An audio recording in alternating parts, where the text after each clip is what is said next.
मस्त मस्त अशी जामून कँडी. ती कशी बनवायची चला आपण आज बघूया. जांभूळ आपल्याला पाण्याने स्वच्छ धुवून घ्यायचे आहेत. जांभळाची आपल्याला मधली बी काढून टाकायची आहे आणि हे कट करून घ्यायचे आहेत. मिक्सरच्या पॉटमध्ये आपल्याला कट केलेले जांभूळ टाकायचे आहेत.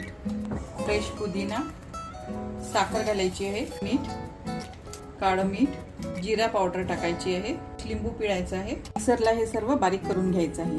आणि जांभळाची पेस्ट आपली रेडी झालेली आहे. आपण ही या ट्रे मध्ये टाकूया. आपल्याला यामध्ये आईस्क्रीम स्टिक्स घालायचे आहेत.